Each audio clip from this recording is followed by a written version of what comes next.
Boa tarde a todos. Dando início então ao nosso painel tributário da CCA. Estamos começando hoje com as legislações estaduais, tratando de matérias estaduais. Primeiramente, tratamos então de uma alteração vinculada à prorrogação do regime optativo de substituição tributária, que será validado até o ano até o dia 15 de janeiro de 2021. Esse regime optativo refere-se àquelas empresas que podem optar em não fazer o ajuste do ICMS substituição tributária. Então, inicialmente ficou estabelecido o prazo até 15 de dezembro, mas o governo está noticiando que vai prorrogar até o dia 15 de janeiro.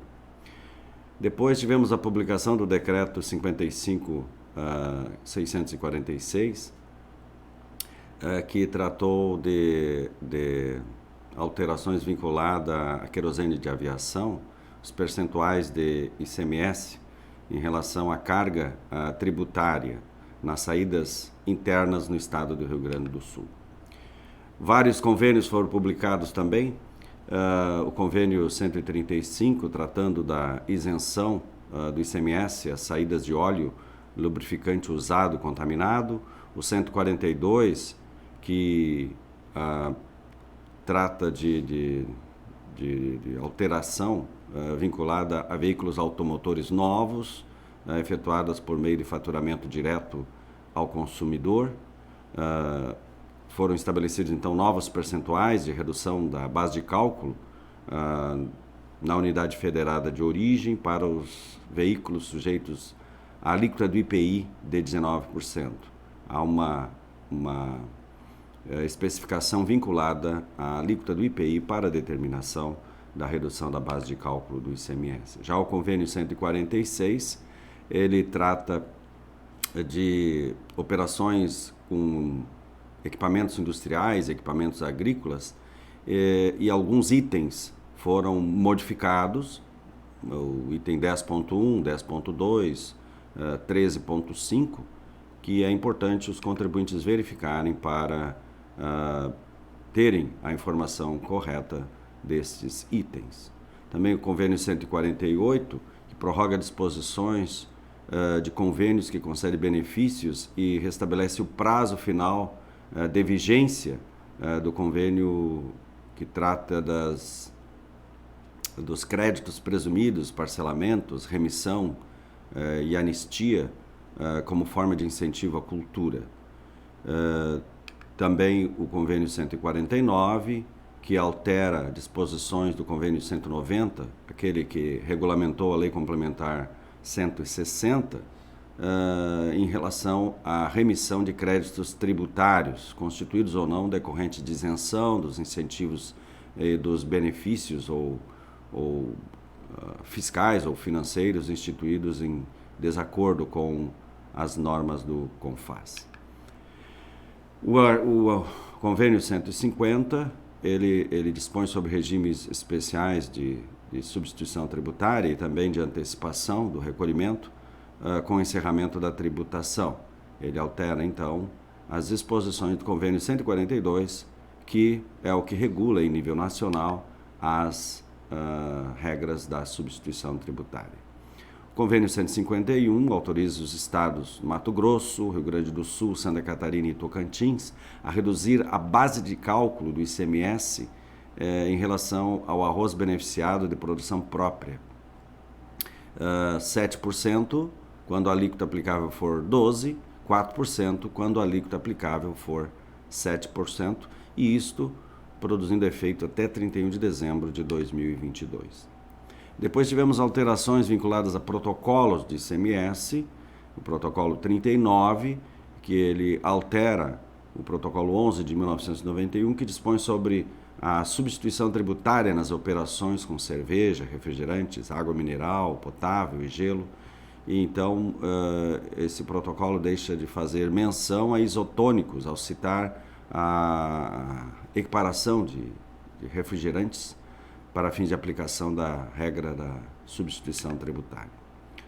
Já o protocolo 40 trata de gás de efeito derivado de gás natural e prorroga os efeitos do benefício de 1º de janeiro de 2021 para a partir de 1º de abril de 2021. Enquanto que o protocolo 42, ele trata de substituição tributária nas operações com sorvetes.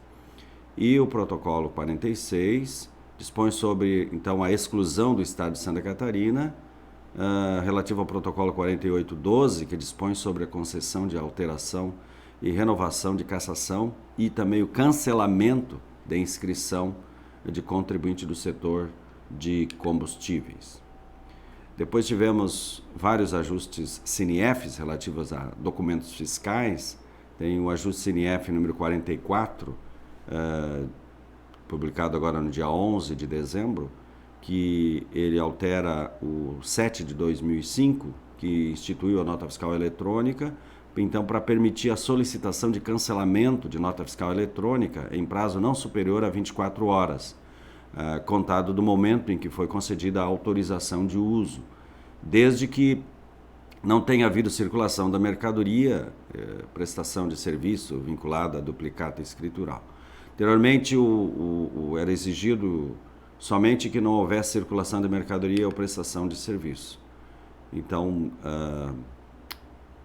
além disso, então, eventos de confirmação da operação, desconhecimento da operação, operação não realizada, poderão ser realizadas até 180 dias, contado a partir da data da autorização da nota fiscal eletrônica. Anteriormente, o prazo era de 90 dias.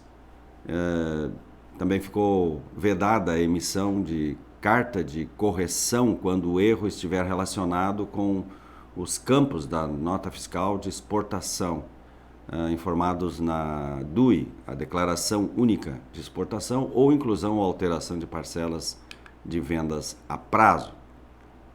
Também teve o convênio, o ajuste CNF 45, que altera o convênio geral, o convênio sem número de 1970, que instituiu o CNF, para vedar a emissão de carta de correção quando o erro estiver relacionado com campos da nota fiscal de exportação, situação semelhante àquela anterior. E o ajuste CNF 51, que altera o ajuste 7 de 2009, autoriza as unidades federadas a emitir nota fiscal avulsa e de produtor rural por meio eletrônico de dados em papel A4. Então, esse CNF também prorroga de 31 de dezembro de 2020 para até 31 de dezembro de 2021 o prazo de validação desses documentos, devendo então até 31 de dezembro de 2021 serem adequadas à nota fiscal eletrônica ao modelo 55. E o prazo previsto anterior era aplicável ao estado do Acre, devendo os referidos documentos serem adequados à nota fiscal até 31 de dezembro de 2020. O ajuste CNF 52 altera o 16 de 2020 e ele trata de CFAPs. Primeiramente, o CFAP 7667, que trata de vendas de combustível ou lubrificante a consumidor usuário final, e também acresce outros códigos vinculados à devolução, produtos, fornecimento, mercadorias recebidas de terceiros de ato cooperativo. Depois tivemos publicações de alterações ou prorrogações, enfim, em matérias estaduais, com publicação de decreto. O decreto 55.651 de 2020, ele prorroga, então, isenções no estado do Rio Grande do Sul. Então, por prazo determinado, a isenção na saída de leite pasteurizado dos tipos A, B e C, promovida por estabelecimento varejista com destino ao consumidor final. Então, prorroga por tempo indeterminado nesse caso. Prorroga também até 31 de março de 2021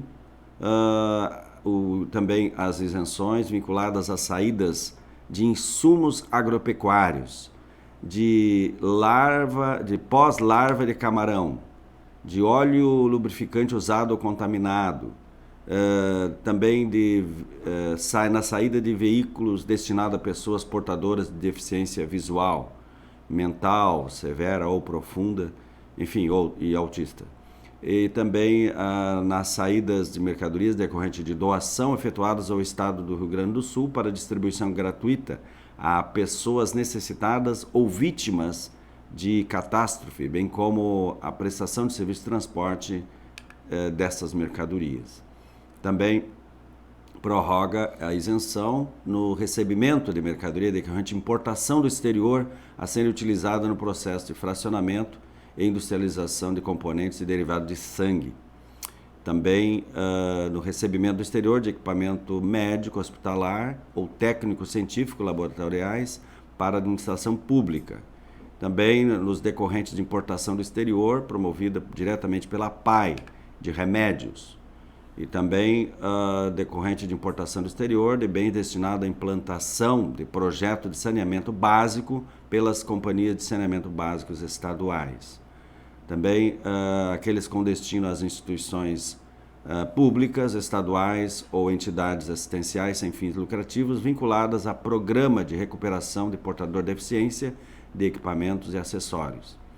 E também no recebimento de equipamentos e acessórios importados do exterior por instituição pública, estadual ou entidades assistenciais sem fins lucrativos vinculado ao programa de recuperação do portador de deficiência.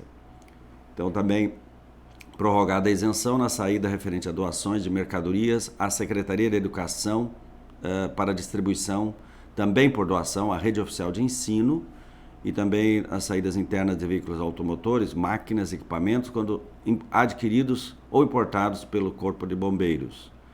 E também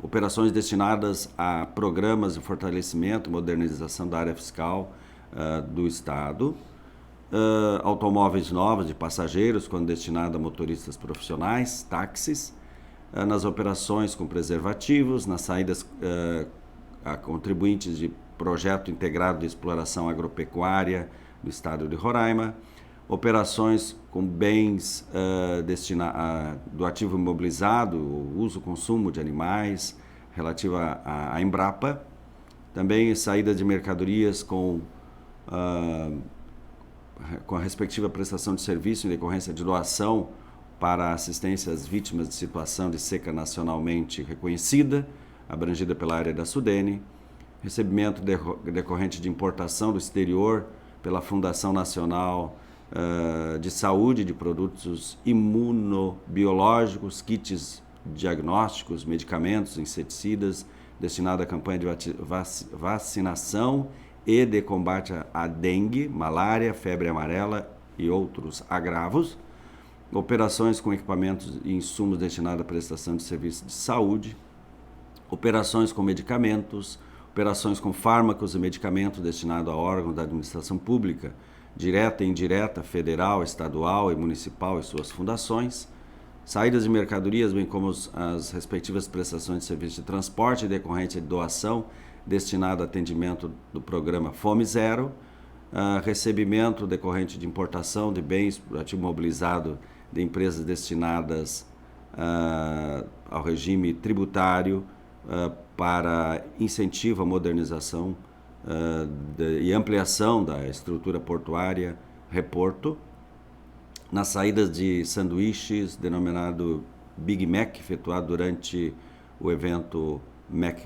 Dia Feliz, saídas internas e bens destinados a integrar o ativo mobilizado de empresas beneficiadas pelo regime tributário Reporto, nas saídas de bens destinados à manutenção do gasoduto Brasil-Bolívia, operações de circulação de mercadorias caracterizadas pela emissão e negociação do Certificado de Depósito Agropecuário, CDA, e também do Warrant Agropecuário, e nos mercados de bolsa e de balcão como ativo financeiro, nos recebimentos de bem do ativo imobilizado de empresa portuária relativo ao diferencial de alíquota, nos recebimentos decorrentes de importação do exterior de máquinas, equipamentos, partes e acessórios destinados a empresas de radiodifusão, saídas para órgãos públicos da administração direta, suas autarquias, fundações, para diagnóstico de doença de Chagas, saída de partes e peças defeituosas substituída em garantia,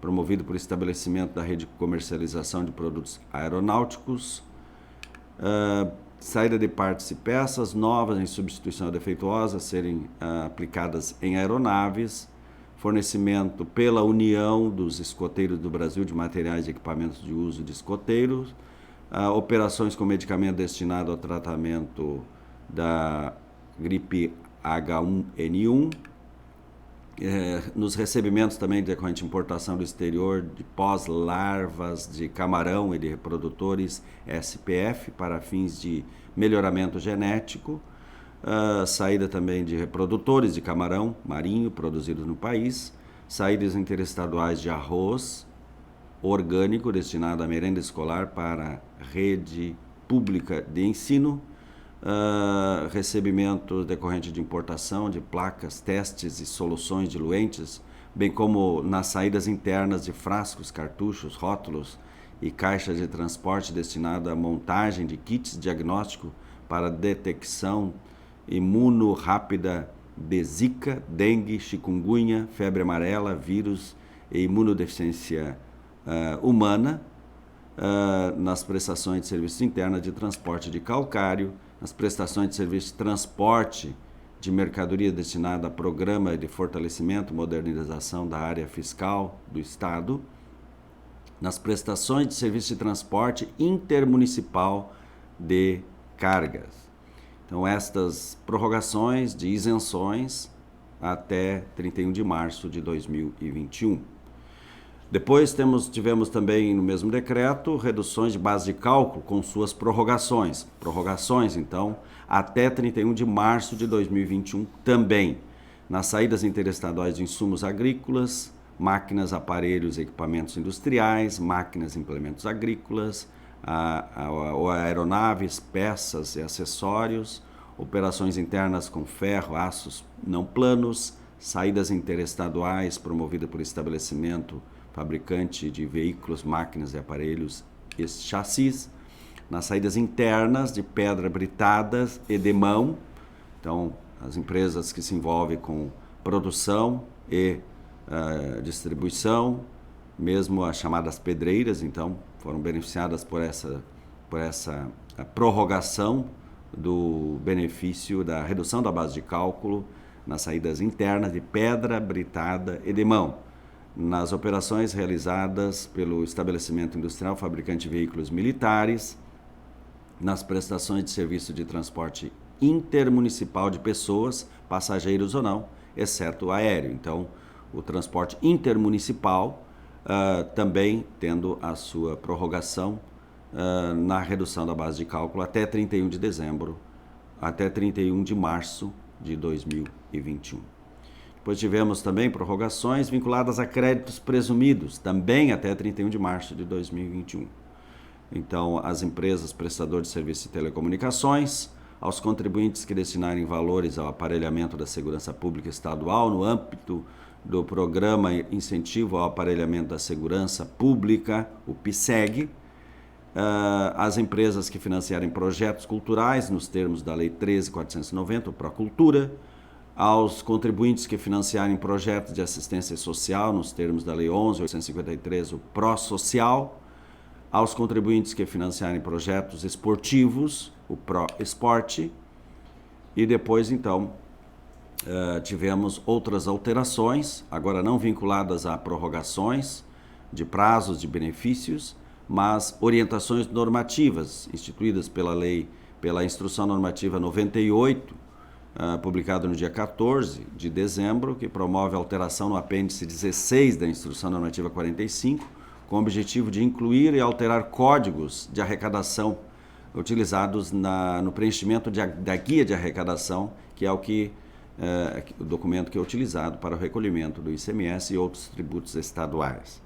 Também a Instrução Normativa 99 dispõe sobre o preenchimento relativo ao atendimento ao produtor rural dos municípios que tiverem celebrados convênio com o Estado, então vinculados a alterações cadastrais, inclusões de inscrição cadastral, também o fornecimento de talonários. Então, esta instrução dispõe sobre os procedimentos relativos ao atendimento do produtor rural. Depois, a Instrução Normativa número 100 altera procedimentos, então, relativo à geração e entrega de arquivos eletrônicos de controle auxiliar para empresas prestadoras de serviços de comunicação que emitem seus documentos fiscais em via única por sistema eletrônico de processamento de dados. E por último, então, tivemos uma Instrução Normativa 101 que elimina a obrigatoriedade de registro de passagem em operações interestaduais. O registro de passagem tem sido exigido exatamente para que o contribuinte destinatário da mercadoria possa realizar o crédito do ICMS, porque a mercadoria efetivamente ficou comprovada através do registro de passagem, que circulou desde o estabelecimento fornecedor em outra unidade da federação até o estabelecimento destinatário aqui no estado do Rio Grande do Sul. Então, esta exigência ficou eliminada a partir de agora, 15 de dezembro de 2020.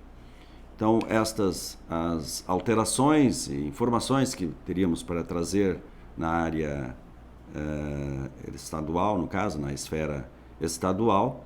Então, passo agora a palavra para o colega Reginaldo, que vai tratar das alterações vinculadas à legislação federal.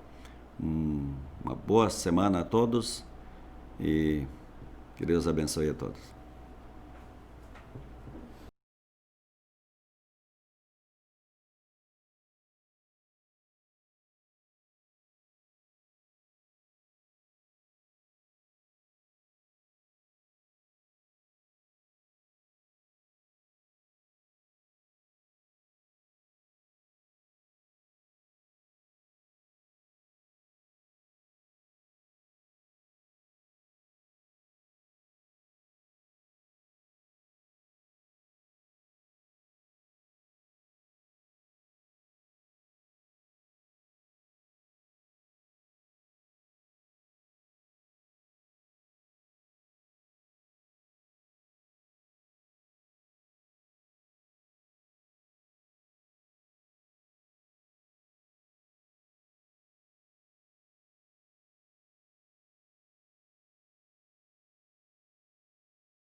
Pois bem, boa tarde a todos.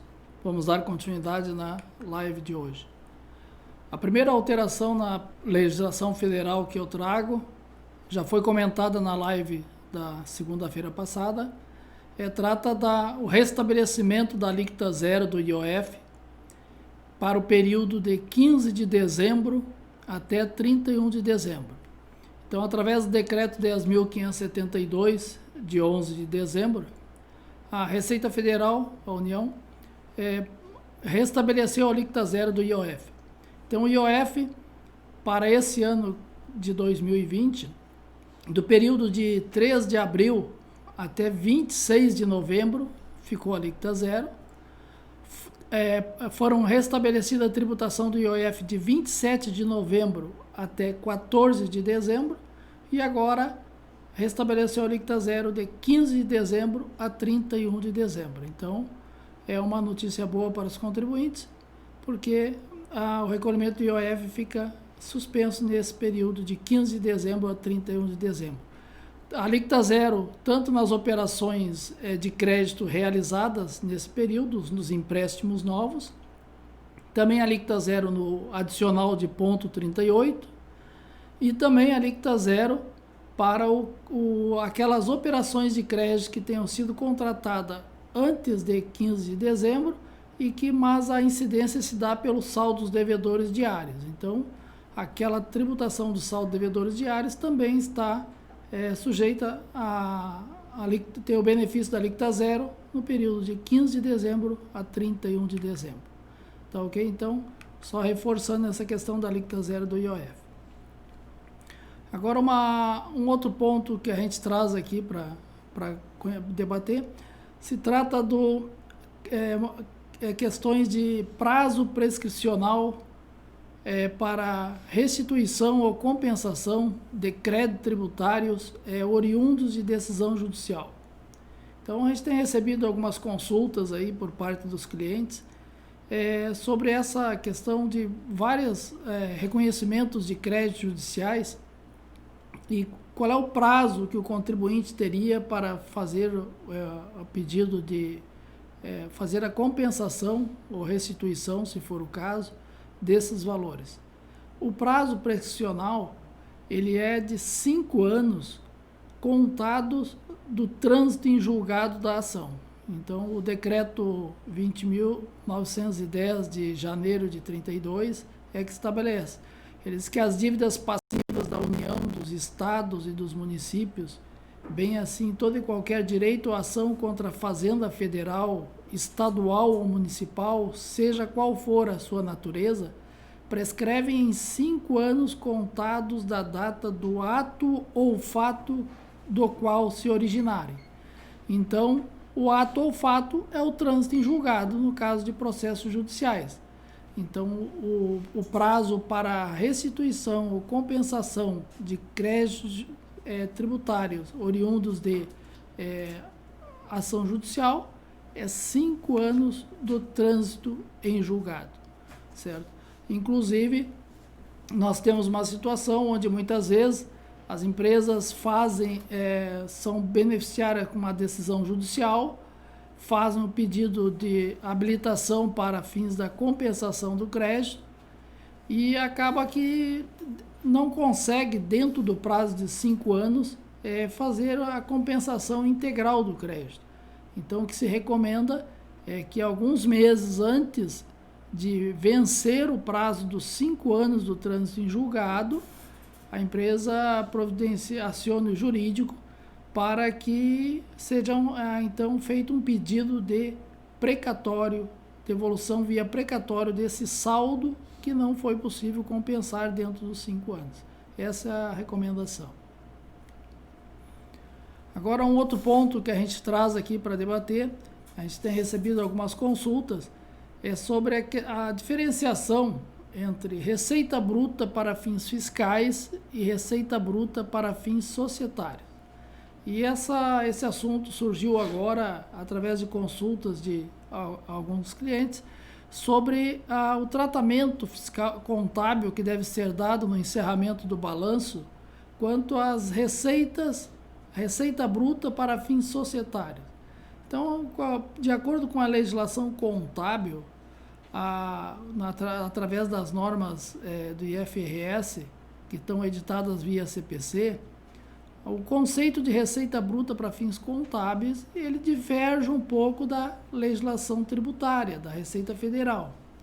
Então, hoje nós temos praticamente, já está consumado, a Receita Federal, ela admite todos os ajustes contábeis para que a contabilidade reflita as normas societárias, as normas da legislação contábil para fins societários. Então, qual é essa diferença, basicamente? De acordo com a legislação tributária, vamos supor, a empresa que vende uma mercadoria, se ela emitiu a nota de venda e ela tem esse produto no seu estoque, para a Receita Federal, essa venda deve ser reconhecida para fins tributários, para PIS, para COFINS, para imposto de renda, contribuição social, para ISSQN. Então, não tem como deixar de reconhecer essa receita para fins fiscais. Mas, de acordo com a legislação, as normas contábeis, O reconhecimento de uma receita, ele deve se dar somente quando a pessoa jurídica, a vendedora, transferiu para o seu cliente o ônus e os bônus do produto, e quando já tem um direito reconhecido pelo recebimento da venda daquele produto. Então, o caso mais prático é no caso da venda. A empresa vendeu o produto, o frete é na condição onde a empresa que vende, ela é responsável pelo pagamento do frete, então ela entrega o produto no estabelecimento do seu cliente, é por sua conta o frete. Mas a mercadoria, vamos supor, no encerramento do balanço, vamos supor, 31 de dezembro, a mercadoria não chegou no cliente ainda. Então, nesse caso, a legislação contábil determina o quê? Que como foi feita uma venda, mas a mercadoria não foi entregue ao cliente, mesmo que ela tenha saído do estabelecimento da empresa vendedora em 31 de dezembro, ela já tivesse saído do estabelecimento, mas ela está em transporte, pela legislação contábil, essa receita não pode ser reconhecida no balanço. Então, no balanço 31 de dezembro, a empresa deve estornar essa receita, assim como estornar todos os demais reflexos dessa receita, estornar ICMS, estornar o PIS, a COFINS, estornar o custo, estornar a comissão de representação. Então, estornar o custo do frete, se já lançou. Então, todo o resultado econômico dessa transação, que ainda não ocorreu em 31 de dezembro, a entrega efetiva ao cliente não se deu, e como é de responsabilidade da empresa vendedora entregar no estabelecimento do cliente o produto, para a legislação contábil, de acordo com as normas do CPC, esse resultado não pode ser reconhecido. Agora, pela legislação tributária, deve sim ser reconhecido. Então, qual é o tratamento contábil e fiscal que é dado? Para fins contábeis, as empresas devem proceder um ajuste em todos seus grupos de resultado dessa receita, estornando a receita, estornando o ICMS, estornando o PIS, a COFINS, o custo, despesas de comissões, se houver, frete, se houver, estornando todos esses registros contra as contas patrimoniais, fazendo, é lógico, através de contas retificadoras. Mas para fins fiscais, para fins tributários, PIS, COFINS, impostos de renda e contribuição social, esses ajustes, eles devem ser anulados via adição ou exclusão no valor. E também para fins de PIS e COFINS, esses ajustes não devem ser reconhecidos. Então, essa é a questão da diferenciação entre o reconhecimento da receita bruta para fins contábeis e societários. Então, as empresas devem sim observar a legislação societária, procedendo todos os ajustes na sua receita bruta, para que esta seja reconhecida de acordo com os preceitos contábeis. Mas para fins fiscais, vale as normas da legislação vigente e que está lá na IN 1700, todo o conceito de receita bruta, onde uma vez feita a venda, prestado o serviço, o reconhecimento é automático pelo regime de competência de acordo com a legislação fiscal. Então, esse seria o recado que a gente gostaria de dar sobre essa questão, esse questionamento que tivemos sobre diferenciação de receita bruta para fins contábeis e para fins fiscais. As duas normas estão corretas. Para fins fiscais, o reconhecimento é obrigatório pela venda, mas para fins societário, somente quando a pessoa jurídica efetivamente tiver transferido o ônus e os riscos para o cliente e já tiver líquido e certo o direito ao recebimento dessa receita. Então, esse seria o recado de hoje. Ficamos por aqui e desejo a todos aí um Feliz Natal e até a próxima live. Um abraço a todos e uma ótima semana.